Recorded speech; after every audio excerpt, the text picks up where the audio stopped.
La méditation de ce 21 décembre est intitulée « Trop tard ». Pendant qu'il est dit aujourd'hui, si vous entendez sa voix, ne vous obstinez pas comme lors de la révolte. Hébreux 3,15. Oh, qui décrira pour nous les lamentations qui s'élèveront quant à la limite qui sépare le temps de l'éternité? Le juste juge élèvera la voix et déclarera « Il est trop tard ».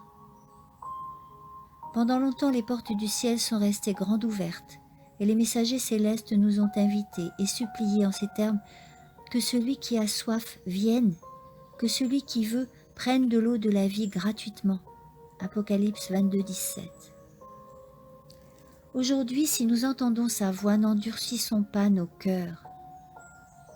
Mais finalement, l'ordre est donné, que celui qui est injuste soit encore injuste, que celui qui est souillé se souille encore, que le juste pratique encore la justice et que celui qui est saint soit encore sanctifié. Apocalypse 22, 11.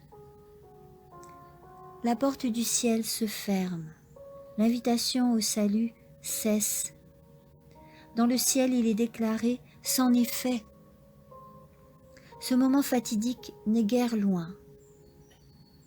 Je nous supplie de nous assurer que nous travaillons pour l'éternité, de nous saisir de l'espérance qui nous est offerte par l'Évangile.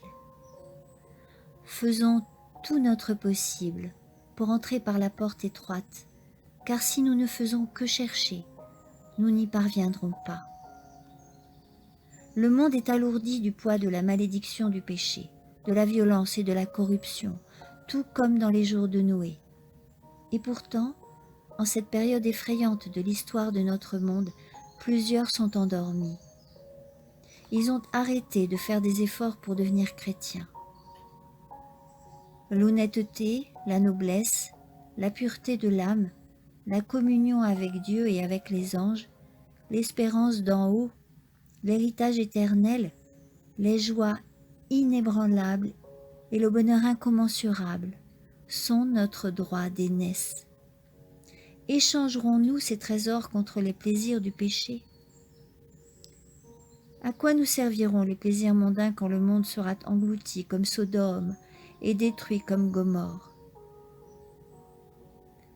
Les pécheurs réaliseront trop tard qu'ils ont vendu leur droit d'aînesse. La couronne qu'ils auraient pu avoir scintille sur le front de quelqu'un d'autre.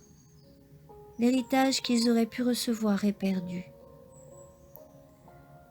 Nous prenons la tentation trop à la légère.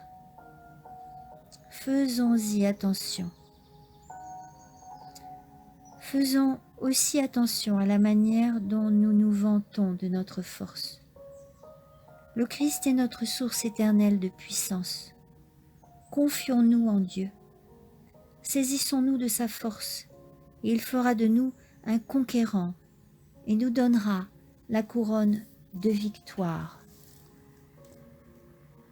Amen.